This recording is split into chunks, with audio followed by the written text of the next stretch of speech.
Dreamers everywhere, welcome to the Dueling Disney podcast. I'm one of your hosts, Andee Zomerman. And I'm the other one of your hosts, Aldee. How you doing? Better. Our listeners know we had to postpone a week because I brought home the ultimate D23 Ultimate Fan Ultimate Fan Event souvenir. The ultimate souvenir, yes. Which was the lovely strain of COVID that had been going through California. Yes, I know it's my fault. No, I did not mask. I get it. I mean, I didn't mask. I know, I but I think you're immune. I think you have like the convention. Well, I get sick whenever I go. Like, this is the first year I went to 2 weeks apart. I went to Comic-Con in San Diego, and then I went to D23. I can't believe you didn't get sick. And I didn't get sick either time. Every other time I've gone to Comic-Con, I've gotten sick. Even before COVID years, like, it's just an expectation. And I think it's between flying and the dry air and all that kind of stuff. I just expect to get sick, and I just didn't this time.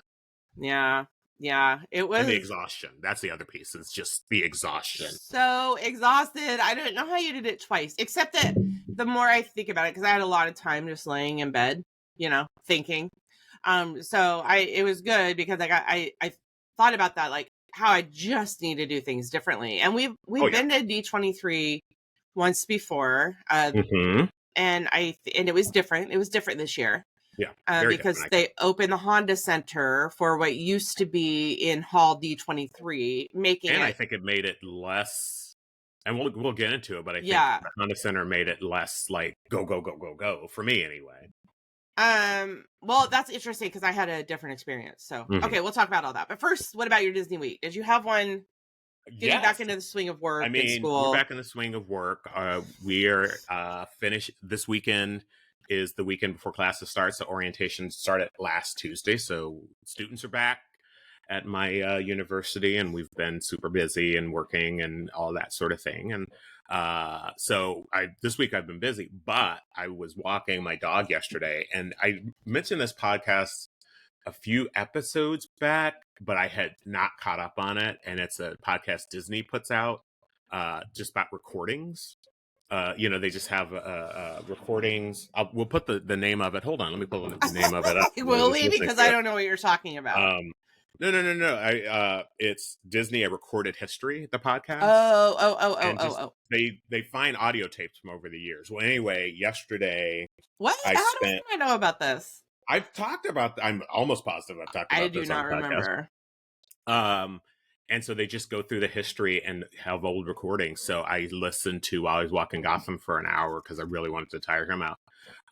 The 3 episodes, 3 episodes on Bambi, and then 2 episodes on when the Army took over the studio, and then a bunch of episodes on Mary Poppins. And I just went through, and they're like 10 to 20 minutes. So they're real little bumps you can drive to work.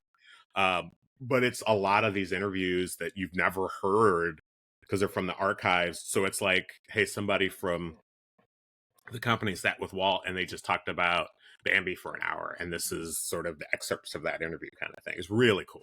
Especially the Bambi ones. It made me I listened to the Mary Poppins ones and then came home and watched Saving Mr. Banks, which I was like. And then I listened to the Bambi ones and I was like, I haven't sat down and watched Bambi in a really long time. So I'm probably going to do that tonight. Sit down and watch Bambi. But it's just if you're into the film history, particularly the animated history, such a good podcast. And it's really highly produced because, here's the secret. Disney has a lot of money to pay high quality producers to produce their podcast. No, of course not. You can't say that because they don't pay their park workers enough. So the park workers had to go on strike. So I know that you're lying to me. I didn't say they paid the producers. I'm saying they pay a lot for the production. I didn't say the actual people were getting that money. Yeah. Oh, Lord. Yes. Over the summer, the Disney workers of California were going to go on strike, and they came to a negotiation. So that's good for them, but still not enough to live on their own. They didn't actually ultimately strike. That's what I mean. They came to a negotiation before they had to strike, which is interesting. I don't know if I'm just going to say this little tidbit now that we're off subject. When the Disney workers go on strike, if they would have gone on strike, other Disney cast members fill in. So you might take them from, there's lots of different places to take Disney cast members So from you're that saying don't Bob Iger's work going to be selling his churros? exactly. So I think it's fascinating that the parks are number one when it comes to all this. So everything else, it doesn't matter if workers are pulled because the parks are number one.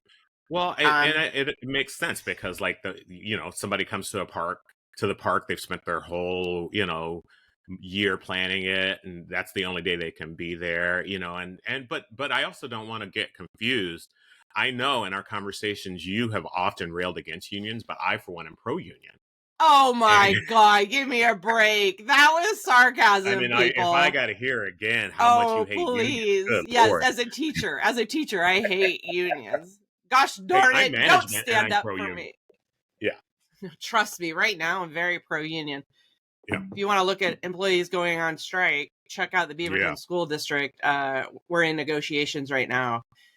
It's not fun when you are on the teaching side of things and you're looking at the management side of things, meaning the district office, and you're just like, what the hell? Why aren't we all trying to make it the best for the children? Like, and that's obviously our viewpoint because we're on this. I can't seem to step in the other person's shoes right now to get that viewpoint because I'm not really, it's not where I am. Okay, but this is not a teaching podcast. Well, let me just say, this is a Disney podcast, and before we move on to our main topic, but let me just say, on behalf of the person who's been on the management side of these things quite a bit, I can't speak for other people, but there are plenty of times as management, I'm like, hey, if you just hold off for another week, you can get what you want, but I can't say that. But you're pretty close, and they're saying we can't afford it, but we kind of can. So I think there are the people like that, and I have to say that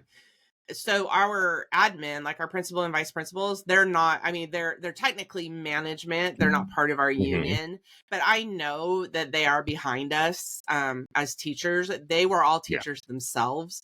And so I know that it's like really upper, like superintendent, and all of that, who they hire maybe isn't who I would choose to hire for an upper management position, things like that. So I know that our immediate management is behind us, which is kind of nice. But that kind of goes into my Disney week. We had our back to school week without kids this week, so our pre-service week, and we have a few new teachers in our building, and immediately the first day, everybody's like, did you meet Christina yet? Did you meet Christina yet? Did you meet Christina yet? And sure enough, we have a PE teacher who is also a Disney fanatic.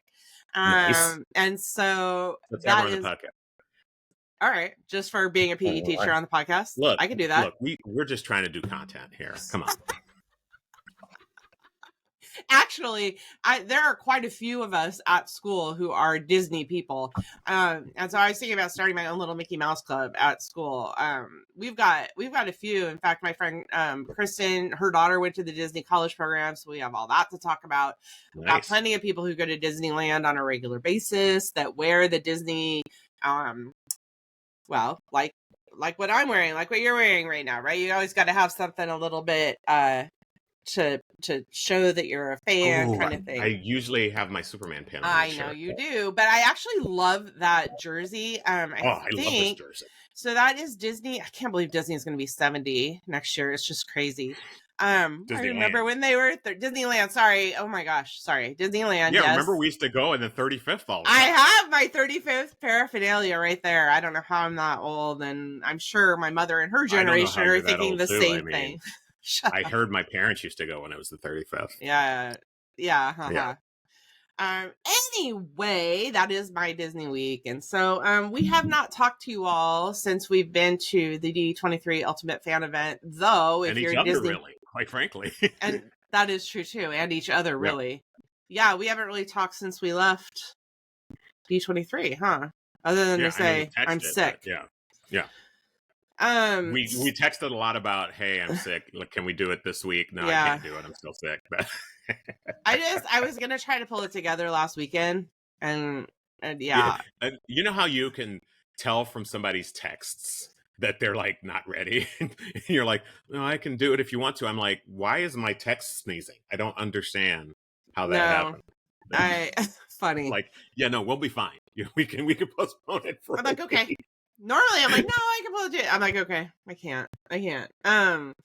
But by now, like I said, if you're a Disney fan, you already know. You've looked at the YouTubes, you've looked at the announcements, the blogs, the social media was everywhere. It still is everywhere. So nothing we say to you today is going to be brand new information, but we'd like to share our highlights, what we loved about it, what we thought absolutely sucked, which we might differ on, I think. And I mean, that's sort of how this podcast is supposed to work. Is true. I know, believe it or not, we don't agree on everything. Who knew? And kind of what would we do different next time, or would we go again? I think maybe today isn't the time to ask me if I would go again. I'm not recovered, so I don't know that maybe today is the right day to ask, would you go again if they gave you a COVID guarantee? I don't know that you would. I don't know. Well, I don't know if it was worth to be fair, like, you are very much not a big crowd person, which, my anxiety was amazing through the roof. That you're such a Disney parks person, but like big crowds are not your thing. But people who go to Disney know there's more in Florida than in California, I'll admit, but there's always that quiet place to go. You can always kind of get yourself in that quiet place, which you could kind of do at D23. However, when you do that, you're missing out, I think, on things. And that's where I had my anxiety problem. Yes, I could go take a quiet break, but if I do, I'm missing out, and I'm already not seeing the things I want to see. That built my anxiety like crazy. Like, I was just, I mean, I even I texted everybody one night, and I'm like, I can't do it anymore. I can't do it. This whole FOMO, and you were whole fear of slowly missing getting out. sick. Because here's the thing. I wonder if you got COVID before D23. So it was my fault that I shared that with California? Did I share it with all of California? Yeah. Okay. No. We had it already. But I'm just thinking you were slowly getting sick. And we were there for 3 days. And by like day 2, you were sicker and sicker. Like, that's probably had less true. Energy and, so I'm wondering if you just had caught a strain of it earlier. That could be true. Before you even got there. Yeah, that could be true. But I guess what I'm curious about, just to start out, is we'll end with the bigger questions that you propose. But what did you feel were your highlights? Like, what were the things that you really were like, oh, I'm so glad I'm here for this? That's a good question. I'm a professional podcaster. Yes, professional. You get paid a lot. I surprisingly, the night I enjoyed the most. So just to recap, if you don't know, during the day there were panels and show floor experiences and things, and that actually went on till about, I think, 7 or 8 at night. But the Honda Center, you actually had to travel to if you wanted to see the big events, like the studio releases. And the next night was the parks, Horizons, all the parks and what was coming up in park entertainment. And then Sunday night was Legends, where they highlighted those who have done a lot for Disney and been legends in Disney history, actually. And surprisingly, the content that I felt I was glad to be there for was Legends. I didn't think that was true. I watched the Legends ceremony because I had to leave early to get a flight. Yeah. Although my flight ended up being delayed, and I probably could have just gone. Oh no! Are you serious? I didn't even know that. Flights get delayed. I mean, a lot this summer, an hour and a half. Okay. But I watched it and I thought it was great. Like for me, like the John Williams was really moving, and I would have loved to have been there for that. And I thought it was a really cool event. I loved it. I was surprised that I loved it. I almost skipped it. I almost was like, oh, I'm so tired. Maybe not go to this. But there were a couple things that I'm glad I was there for in person. One was Jamie Lee Curtis. I love Jamie Lee Curtis. I love her not because she's just a great actress, but I love what she stands for. Everything she's ever publicly said about anything, I'm behind her all the way. And she was genuinely happy and proud and talked about that. And just, I loved her. I loved seeing Joe Rohde. Imagineer Joe Rody. He is amazing, and the fact that Jane Goodall introduced him, I was all about it. I was all about it. In fact, after Legends, I'm like, get me to Animal Kingdom right now, because that's where I want to be forever. Right? That's like 3,000 miles. I'll be there in October. It's fine. Yeah. Towards the airport. Yeah. And then Martha Blanding, who I didn't know much about beforehand. Oh yeah, she's awesome. I want to read that book. So I want to read her book, and the tribute to her was amazing. You could tell everybody at the parks just loves who she is, and I want to read that book very much. Her history is amazing. And so for those three things, I'm glad I was there in person. But I don't know. Yeah, I mean, you? I think for me, the highlights, it's so funny because I have so many complicated feelings about the Honda Center, because I felt like last year, or not last year, but the previous D23, and I think it might have just been because of the things that they had. There was fewer seats. It was harder to get in there. I thought that putting in the Honda Center, I still think that was probably a good idea, although logistically it was problematic. But I felt like 2 years ago was so much more exciting. And this year, huge production values in the big Honda Center. Yeah. Big old movie stars, right? For both because Friday night was the movie announcements and Saturday night was the parks announcements. And there was more movie stars at the parks announcements than at the movie. True story. And so I think my highlight was probably the Saturday night parks announcements. Even though I think the announcements themselves were not, I won't say underwhelming, but so far in the future that it's like, not all. They were talking about. I mean, the Walt thing is pretty cool, and that was probably my favorite announcement for the Walt Disney animatronic. Tell the people. So they are going to be building. I think they probably have already built a Walt Disney animatronic to swap out with Great Moments with Mr. Lincoln, which I may still be the only person who's very excited to see Great Moments with Mr. Lincoln.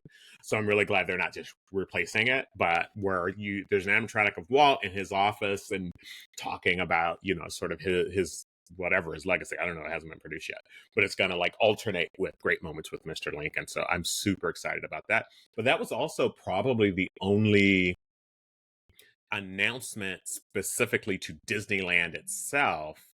But also, I've seen a lot of people complaining about it online, but I'm like, well, it's Disneyland's 70th anniversary.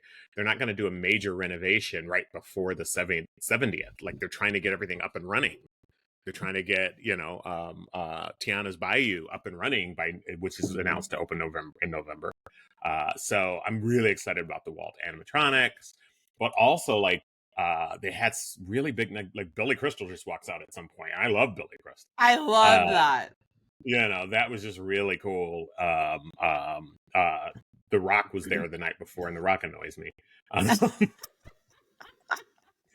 I'm just, come on, buddy. Like, yeah, we get it, right? We get it, okay? Calm down, buddy. Calm down. Nobody wants to see you fight Superman. No. But I mean, my highlight was probably Saturday night.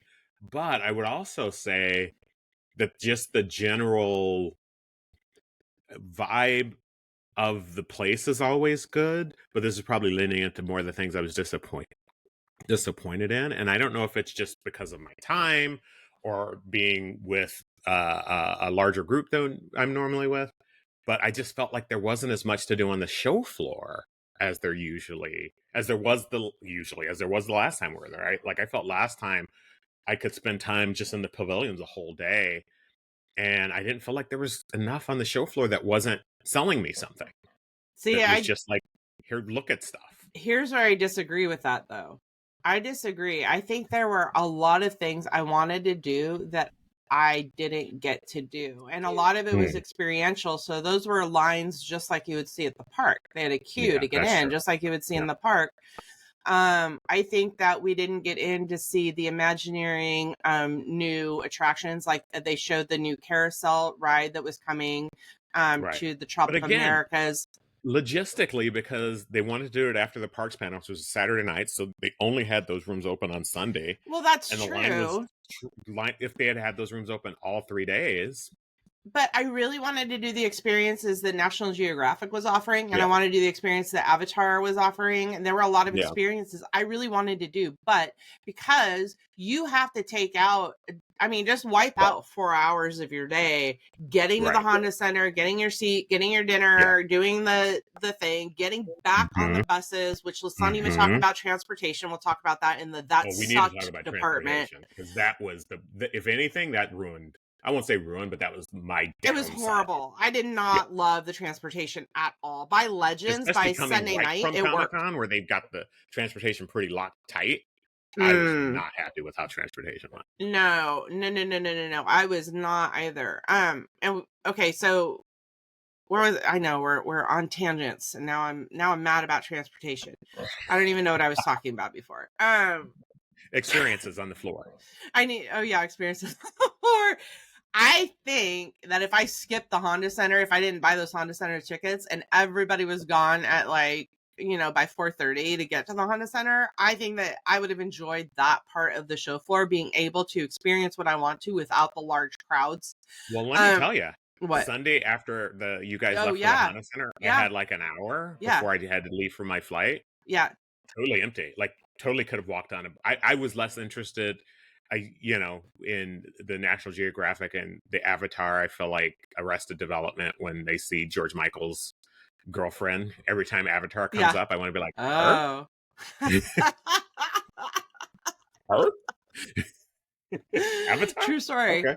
But I don't know. I like Avatar. I'm an Avatar. I'm not like a super fan, but I like it. I saw like it once messages. in the theater, and I was like, that was pleasant, and I've never thought about Avatar again.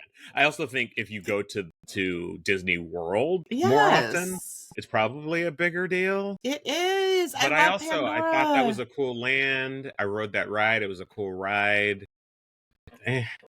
I'm not connected with those characters. No, I'm not connected with the characters. I'm connected with the message. And I love the message of saving this freaking environment because... Fern Gully. Yeah, no, I saw Fern Gully. Exactly. It's an adult Fern Gully. There you go. I loved, I think you're right about the second night and the park experiences, but one of the highlights for me was the nostalgia of the people coming to and make the announcements. It opened with John Stamos, and I'm not like a huge John Stamos fan, but I know that he loves Disney. Yeah. He loves Disney, and he's a Beach Boy now that Dennis Wilson is gone. He's always playing the, I know. But I loved his opening. I think they got the perfect person to open that night by saying John Stamos. You talked about it totally. They did a great job. They did a good job on that. Yeah, they did. But Skylar Austin and Darren Criss, who are two Broadway stars, did a lot of the singing announcements. Love that as a Broadway person. Loved all the Broadway announcements. So excited that some of these are coming out. They did the ship announcements, which I'm excited about.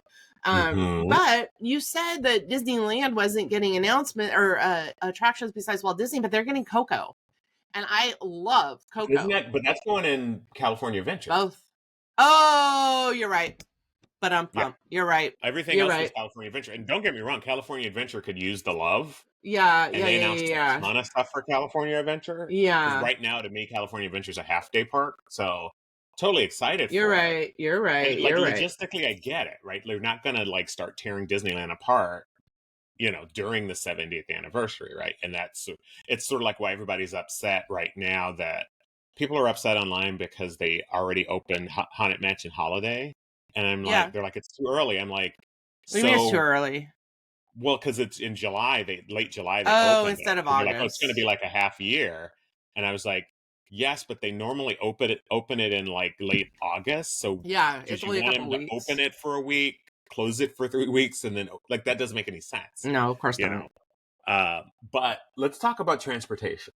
Okay, well, that sucks part of the show. Let's give people an overview of how transportation worked, and let's talk about how it sucked. Okay. Yes. So if you've never been to Anaheim, the convention center and the hotels where we're locally staying at are about, what do you say, mile and a half away from the Honda Center where the big evening events were. Is that all? Just a mile and a half? It seems like it's maybe longer. 2 miles, maybe a little bit longer. I'm gonna check. You keep talking. I'm gonna check it out on my maps. Not walking distance, right? No. if you were going to go to the Honda Center, for those of us who got the tickets, they had free parking if you had your car, but mostly they had shuttles and local art buses, which is local rapid transit, right? And you would have to, the event started at 7. They recommended you leave 3 an hour miles. early. 3 miles. Okay, so 3 miles away. They recommended you get there an hour earlier, leave 2 hours early, which meant if the event started at 7, you wanted to be on your way by 5. And it just cut out so many times. The buses were super crowded. They didn't come regularly or on time. That going to the park, though, as frustrated as I was with that piece, I was angry when you get out of the convention center. And no matter, like, if you were going to the shuttles, if you were going to the art buses, getting out of the Honda Center, not convention center, getting out of the Honda Center, it was just a mass of people with nobody in charge, and just figure out how to get on a bus and go down this line and walk down this, and it's in it's in a kind of an industrial neighborhood, and I wasn't worried about anything happening just because there was so many people around, but like, it was awful. It was literally awful. It was horrible. Would take you an hour just to get the 3 feet across the sidewalk from the Honda Center to where the buses were. Mm-hmm. And you guys had even worse experiences because you walked down to use the art bus. Mm-hmm. And I literally said to myself afterwards, I was like, what would have been easier? If I would have driven my car from San Francisco to Anaheim, just so I could have my car to drive over to the Honda Center. It would have saved me hours. It would have saved me time. I would have been able to eat reasonably. Because the other thing is, not really much to eat. You're trying to transport from 5 to 7, which is generally around when you're thinking about dinner. So by the time you get to the Honda Center, and the program starts at 7, although it generally started around 7:30. And so you're just eating stadium food, which is not great and expensive. Both not great and super expensive. It was so expensive. Like, I think Disney is expensive. This was so expensive. Nothing. $20 for like a hamburger. Well, not even that. Like, the little iced tea, the bottled iced tea like this was $8. $8. Yeah. And $20 for like a crappy hamburger. Yeah, that was definitely fun. Not something you want to eat for dinner. But then the first night I didn't eat there, and I was like, well, I'll just get something when I get back. I didn't get back to my hotel till midnight. Yeah. It was awful. I know. Yeah. Disney just they completely fell down on the transportation. I don't know that it was. I think that honestly, it wasn't all Disney. I think it was Disney and Honda Center management, Honda Center thinking, hey, we can do this, and not having the Disney expertise behind what they thought. I thought by Sunday night, I know you weren't with us at Legends, but by Sunday night, they had it. By Sunday night, they had the employees out right as soon as you got out, and they said, you're going here, you're going here. It was more Disney-esque by Sunday night. Yeah, yes. I was there Friday and Saturday night. I know, and they both sucked. Absolutely sucked. And I was even saying that if I didn't have a car and this happened again and I wanted to go to the Honda Center, I would stay by the Honda Center and then just take an Uber. I'd take an Uber to the convention center in the morning, take an Uber back. It'd be so much more easy. It'd be easier. Oh, yeah. I literally was thinking, if I do go again, I'm driving my car. Now, mind you, I live 6 hours away, so it'd be easier for me to put 12 hours into my car ride. Yeah. Just so I had my car there. Yeah. Because there's free parking at the Honda Center and it didn't look super full, right? Right, exactly. Because again, I think the other piece is the Honda Center, the thing they missed is people who go to games at the Honda Center are local. They didn't account for the majority of the crowd having to get on a bus and get back to a hotel. Absolutely. So I don't know that, I don't know the logistics, but there were a few Disney employees there, or cast members, but definitely the Honda Center employees were there, and they did not know how to manage that at all. So, well, the first night they didn't manage it at all. Like, literally, I know. They just were like, "Hey, there's buses, get on them." Oh, it's so painful, you guys, and even if you have anxiety like I do, and it was not fun. It was not fun.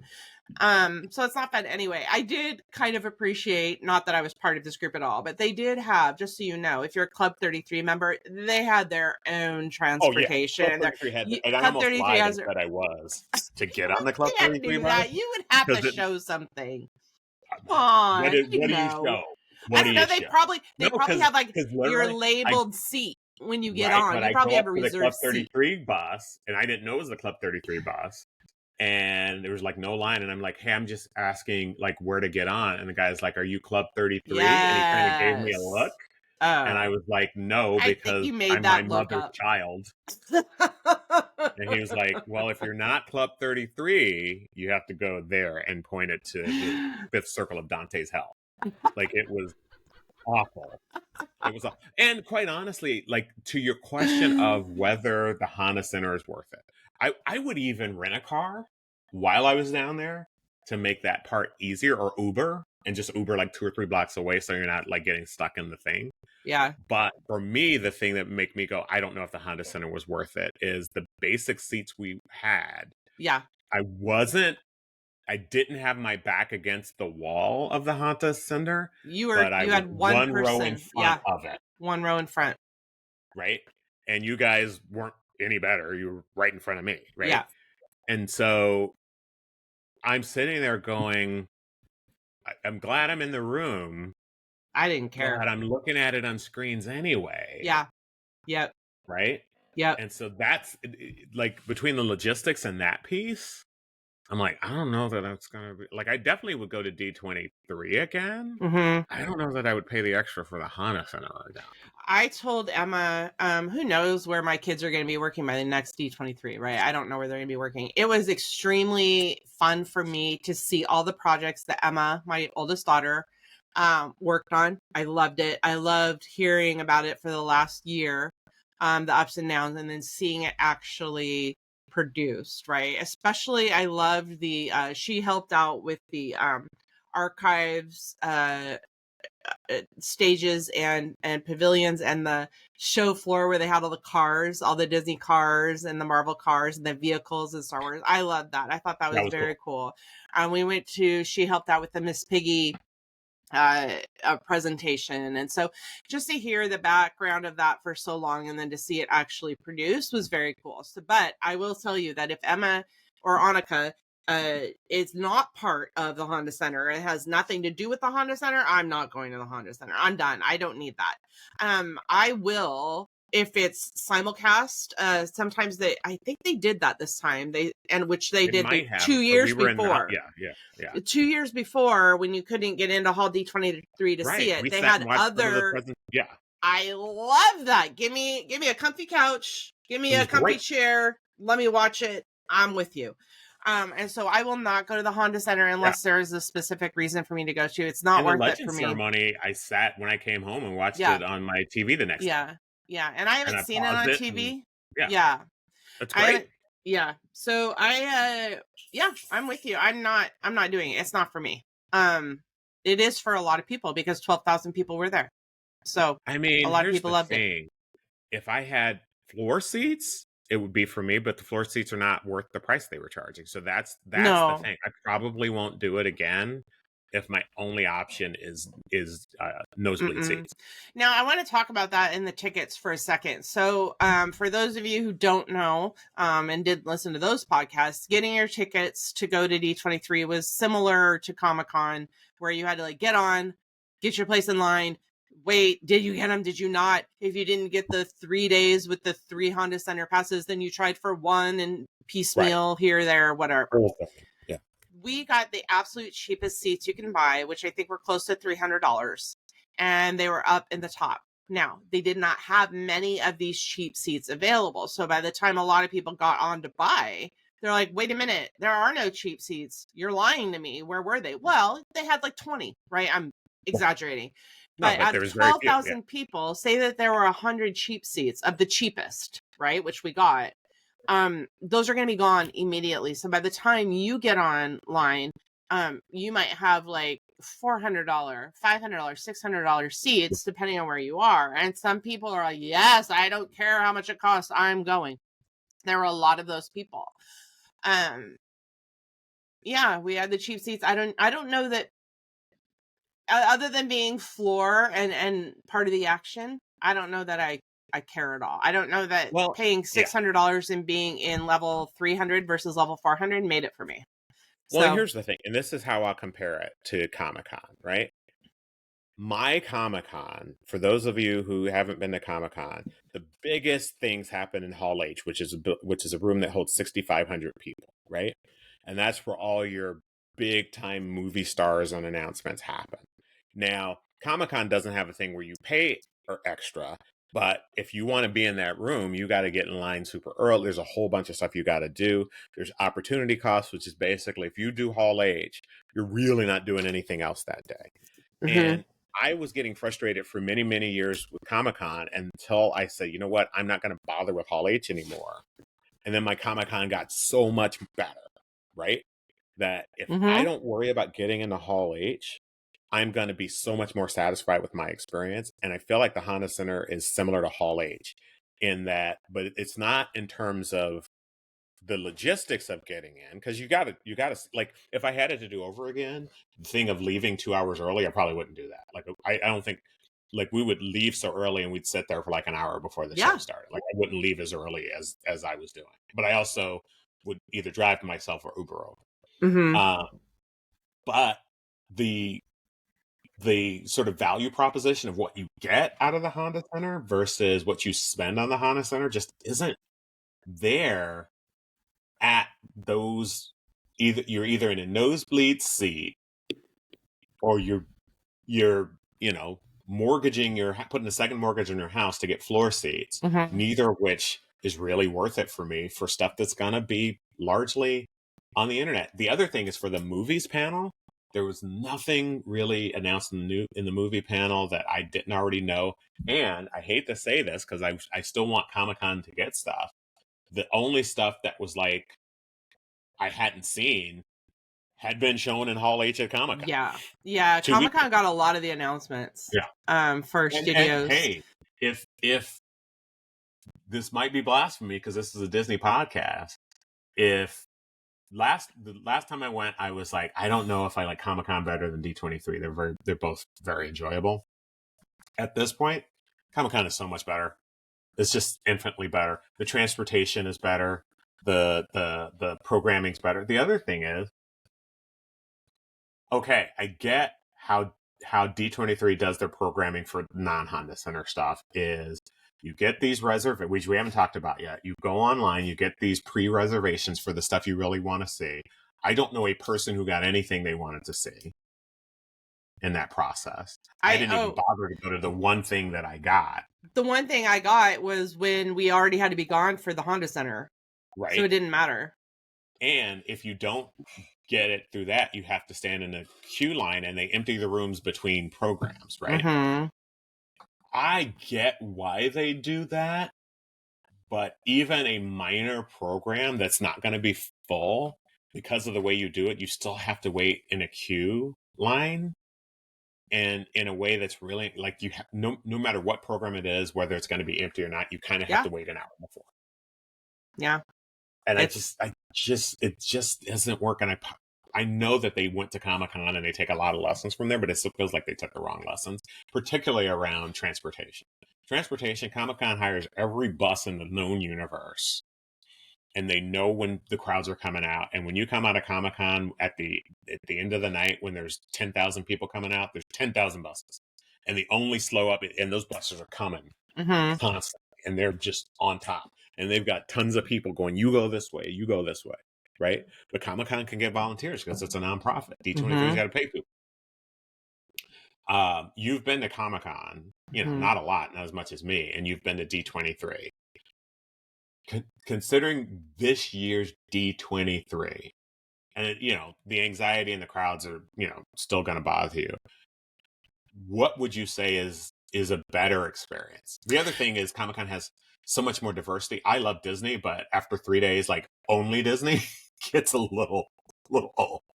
Well, it wasn't just I think that the panel, now Comic-Con has been running way longer than the D23, but like you said, if you decide to just skip Hall H, if I decided to skip the Honda Center, There were a couple more panels that I would go to, but Comic-Con, of course, has like 1,000 trillion panels, and Disney has 5. So, yeah, it's obviously smaller than that. There are a couple panels I missed that I would have liked to go to. Not as much this year as last time. Last time, D23 was not a huge presence at Comic-Con. They were saving everything for D23. Right. And so what you saw, like, we went to Abbott Elementary, which was enjoyable, but they were already at Comic-Con too. Right. So I could have seen them at Comic-Con if I went to Comic-Con. So nothing that I really wanted to see the character voices. I enjoyed that last time, but I couldn't go because I was on my way to the Honda Center. Yeah. So things like that were a little disappointing. I would just do it differently next time. I will say, D23, I'm talking to you here. You specifically, nobody else. D23, your lounge this year. What happened? Last time your lounge was perfect because there were so many outlets and you could plug in and charge if you needed to charge, and you could just kind of hang out, and there was stuff going. I feel like there was like a screen there where things were going on. It was brighter. It wasn't so dark. It was just a place to be. I loved the lounge last time. This time I was very excited about the lounge, but there were less seats. Right. There was no screen to watch. There were no outlets to charge. Why was I that? Was a bad choice. Yeah, I mean, now mind you, Ed, who has no interest in mostly any of this stuff, and he was with us, and Fernando, Emma's boyfriend, made quite use of the lounge in 2 blue chairs where they stayed in for hours. But they couldn't charge there, and they were just waiting for us. So yeah, but I missed it. I really liked the D23 lounge 2 years ago. They did a good job 2 years ago. Fernando, on the last day, there was another lounge that did have charging. It wasn't D23. It was like the Visa, but it was like way in the back behind some stuff. And like, it was the last day. And I was like, oh, fine. Like this, I would have been here instead of the other lounge. I didn't even know that. I had no idea, because Fernando, I was meeting him to pick up the shirt, and he was like, oh, I'm in the Visa lounge. I was like, what the heck? I didn't even know that was a thing. Oh, see? Okay, before we finish, we do have, I think there's another major component to talk about. Two things we have to talk about. So what's yours? Mine is the virtual queue and shopping. Thank you. That is what's your other one? That is one. Food. I was just going to say that I don't think the food sucked. I think the food was actually good. I like their food trucks options. Food trucks are great. The convention food I did not love, in the convention center, but in the middle of the convention center, like outside, they have these outside atrium courtyards. They had some more food truck type food where it was local businesses selling their stuff. I thought that was amazing. Yeah. And even at the spots where you couldn't find a place to sit, if you go upstairs to the second floor, there's some like couch lounges and things that a lot of people don't hit. So I just wanted to say that I did think that having the food truck options, we mentioned this before we went, as a good idea. I still think it's a good idea. It's a good idea. No, I think the food truck options are great. That's where I ate if I had a choice every time. The one thing I would add, and this is more logistics, and I'm not sure how they would do this, is there should be an area with covered umbrella tables somewhere. And looking at the layout, I don't know where that would go, but somewhere where you could sit outside but have some shade. That's why I like the courtyard. If it's not tables, just a section with umbrellas, because it's Anaheim, it's in August, it's going to be hot. I don't like that they didn't have seating areas by the food carts. I think that was a pain in the butt. So a lot of people were getting their stuff and going inside the convention center and eating on the floor. I don't love that. But that's why I like those courtyards, because they did have the picnic tables with the shade. Mm-hmm. And part of that is logistics, because the food carts, the trucks were on the way from the main entrance. Yeah. And so you had to keep that area open, because that's where 90% of the people were coming in. So I'm like, if you weren't getting people coming in from the other two areas, maybe put the food trucks in one of the two arms in front of the convention center and just close off that entrance. And that way you're not trying to do both of those activities in the same That's place. A good idea. That's part of what really. You're right. You're right. I will say, entering in the morning. Okay. And I'm not sure, the first day was kind of a nightmare, but I kept complaining about the lines to get in, but then when I actually just committed to the line, I got in the line all the way down at Morton Steakhouse, and I was like, I can't believe the line's this long. And then I was inside in 15 minutes. Yeah. They did better the second day. The second day was so much better. The first day was not First good. day was, yep. Mm-hmm. You know, but again, these are logistics, and part of that is just the bag check and the security because there's so many celebrities there. But here's the thing. Comic-Con doesn't check bags, but they put you through metal detectors. So, you know, there's tons of ways they could do this and learn lessons, I think, from Comic-Con. But the food trucks, honestly, the food trucks were great. The little places in between the sort of the open areas were great. The actual convention food, not great. They really need more coffee carts. Yes. Oh my gosh, the coffee situation was crazy. It was so nuts to get a cup of coffee. People want their coffee, man. You need to have your coffee. This is the society we are in now. Starbucks has trained us that we need our sugary, coffee, milky drinks. So I need my espresso drink. That's right. Okay, now go into virtual queue because that sucked. Sucked. So, Disneyland has a thing called virtual queue. And what that means is you can, instead of having to physically wait in a line, which I'm all for this general idea, instead of having to physically wait in a line, you go on the app and you get yourself in line via virtual queue. And then they will send you a message saying, hey, it's your turn to go to this thing. So you don't have to stand in front of the store or whatever. And this is for D23, it was all to shop, right? So there's 5 or 6 different shopping experiences at D23 with exclusive merchandise. However, the time that they set for the virtual queue to start, for you to be able to enter the virtual queue, they have 2 times a day. One is at 1 o'clock in the afternoon. Not unreasonable. Wait, time. Stop right there. 1 o'clock in the afternoon sucks because by the time you get your queue time, you're at the Honda Center. Oh, yeah. No, 100. Okay, so right? That's 1 in the afternoon. But that sucked in general. But in terms of like reasonability and fairness and time commitment, right? Right? Yeah. The other was at 4 o'clock I'm starting to get my anxiety. 4 o'clock a.m. Let me be clear. Every time I got up which I did every single day. Yes, thank you for that. I got up at 4 o'clock a.m. to try and get in line for one of the queues. One of them, I got into the queue from my bed here, 450 miles north of D23, right before I went to the airport, right? 4 o'clock a.m., you get up, and even at 4 o'clock a.m., if you are not on it, I mean the second I'm sitting there with my phone and my watch on the sweep hand second, as soon as it hits 12 to click that I want to go into the queue, you're not getting in any of the queue. True story. I never successfully got into a queue on the 1 o'clock thing. Now, here's the thing.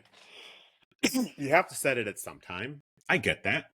But 7 o'clock, I don't think is unreasonable. If you're going to do it at 4, why not do it at 7 so at least people can get up and get a cup of coffee? I don't know. Or the night before. Why not do it at 9 o'clock the night before? Because here's the thing. This is the thing, I'll acknowledge my privilege. Going to D23 is all full of privilege. But the first day was tough, but I had to I was going to the airport, right? Because I left here. My flight left at like 6. So it was getting up at 4 to get to the airport. So I got up at 3:55, hit the queue, and then head to the airport. And I was in a hotel for Saturday and Sunday. So I got up, set my alarm for 3:55, got up, hit the queue, and then it turned around and went back to bed, right? Not everybody has that sort of, hey, I'm in a hotel and I can turn around and go to bed. Like oh God. But not only that. Okay, so let's say you get into a queue. All right, come back at this time. And great, I didn't have to wait in line for an hour to go to the shopping experience. I can just walk right in. But you can't, because a lot of people got that same time, and you go there and everybody got that notification to come wait in line, and you still end up waiting in line for an hour to go into the store, even with the virtual queue. Sucks so bad. And then by the time, if you get there on Sunday, stuff's gone. Yeah. A ton of stuff's gone. And I will say that usually now Al is a collector. We all know this. Al will buy the things, right? And I did buy a lot of the things. You did. You bought a lot of the things. I am not a collector. I don't like buying things that collect dust. I like buying things that I'll either wear or I'll use in some fashion, or it has to be like functional for me to do it. My souvenir shopping was $100, and that included gifts for people who couldn't be at D23. There was nothing I wanted. I will say that Fernando. It's so weird. I left early, and we went to D23 like 2 days after my birthday, so I didn't get a chance for you to give me my birthday present. I got you what you got me for my birthday when we were at Disneyland. I got you exactly the same thing, sucker. Yeah, I don't know. I didn't come home as excited as I did 2 years ago. Yeah. That's for sure. I mean, granted, I had COVID, but no. I mean, I didn't have COVID, and look, will I go to D23 again? Yes. Will you? Will I do the Hana Center? Probably not. Yeah. I'll even say that last time we went, I was lucky enough to be able to stay in the Hilton that is attached to the convention center. Mm-hmm. And Al stayed a couple blocks away at the DoubleTree. This year, Al was able to stay at the Hilton, and we stayed we stayed a block further than the DoubleTree at Embassy Suites. I don't think I would do that again. I think I would try to get closer, because even though it's like a mile away and there are the Anaheim Resort transportation buses, it really is a pain. Especially when you've been at the convention center all day and you're tired. Well, and if you just want to go to, like, look, let's be honest. We keep joking about changing the name of this podcast to the Lazy Disney Fan or something like that. Because around 3:00 on all 3 days, all of us were like, "Hey, I need to actually go take a nap." Yeah, but that was at 3:00, and guess what? You had to leave at 5 to get to the Honda Center. So by the time we got back, was 3:30, 3:45. But for me, because I was in the Hilton, like if I left the convention center at 3, I was in my bed having a nap at 3:10. Yeah, I didn't think Embassy Suites was all that great. I will say this is the Embassy Suites that 20 years ago, Ed, my husband, lived in Monday through Thursday, because he transferred. I can't even talk. He commuted from Portland to Anaheim. So he worked in Anaheim. Long story, whatever. Anyway, that's the Embassy Suites that he lived in, where he got room service every night for dinner. And, Embassy Suites has a breakfast in the morning with omelet bar and things. The Embassy Suites of today is not the Embassy Suites of 20 years ago. So I wasn't totally excited about anything. I mean, it was you and Ed, right? Mm-hmm. So here's my question about that. Did you feel safe walking there at night at the end of the day, and keeping in mind that it was you and Ed, and would you have felt safe walking there if you were going by yourself? No, because if you were going by yourself, I would have been like, yeah, you just stay in my room. Like that's it's true. It's true. I didn't really realize. I didn't realize what Anaheim. I mean, I know Anaheim. But you move away and you forget. It's a city. But it has the problems of cities. Right. So that was my thing, is like when you guys were like, oh, we're going to walk back after the thing. And then you were like, oh, we'll catch the ride back with you and then walk back to the hotel. I was like, I don't know that I would. Like that, I think Saturday night you all came back with me on the bus. It was still worth it. It was still worth it to not go on the Anaheim Resort Transit back to the hotel. It was still worth it to go home with you and walk. Plus, but I was like, remember, like, there's the way to go the back way to your hotel. I was like, don't do that. Go that way. No, don't do that. Yeah. So I don't know. Anyway, that that is how we felt. Those are our highlights. What sucked, what didn't. And okay, so here's the question. I think you've already answered the question, but would you go again? Yeah. I think I would just drop my expectations. But here's the thing, right? Here are the pieces that would make me go again. I was able to get a really good rate at the Hilton Hotel last minute, right? So I had a reservation farther away, And I was, I'm weird about hotels, so I kept checking and found like $150 a night rate at the Hilton, which was insane. That is insane. That was a mistake, and you got it. Yeah, it's fine. Uh-huh. So if my hotel is reasonable Mm-hmm. and I can get the ticket, yeah, I'll go. Right? If I go, I'm probably not going to do the Honda Center. I'm just Not. it's not like, if the Honda Center would be worth it if I was on the floor, but Mm-hmm. if all I can do is the nosebleeds or pay an arm and leg, it's not worth it. Mm-mm. It's not worth it. So I would go again, but I would just moderate my expectations and not have Comic-Con level expectations. What about you? Mine depend on my daughters and if they're working the event and if they work for the event. If for some reason they're doing something else at that time and not part of the event, I would have to see, it would matter on when it is. And does it interfere with anything like school starting or anything? If I have to miss, like 2 years ago, I had to take a day off work because it was in September. I don't think I would do it for that. I think it would have to be, the timing would have to be right. Getting the ticket would have to be right. So it would matter on things, but I wouldn't bend over backwards and skip things to be there, if that makes sense. Yeah, I mean, the other piece I'll say is, please, if it's 2 weeks from Comic-Con again, that was rough. I'm telling you, I'm old now. We both are. You're older than me, and I am not one of those old people that has all the energy. So yeah, it's definitely, and coming home with COVID didn't help my perspective any, but I get it. That's to be expected. That was a me thing. 100%. That's on you. That's on me. No. Anyway. No, but here's the thing. Let's be clear, particularly if our listeners have never been to one of these big conventions. It is super common. I expect to come home sick from a large convention. That is part of my calculus on going to these things. Yeah. This is the first year I've not gotten sick coming back from Comic-Con in 20 some years of going to Comic-Con. Every year I come back sick. Now, the last couple of years, it's been a little more hinky because of COVID, where just, I don't just come back with a sore throat and a cough. The last 2 years I came back with COVID. Now, this is after I've been vaccinated, so it didn't hit me super hard. But, I think that's the calculus that has to go into it.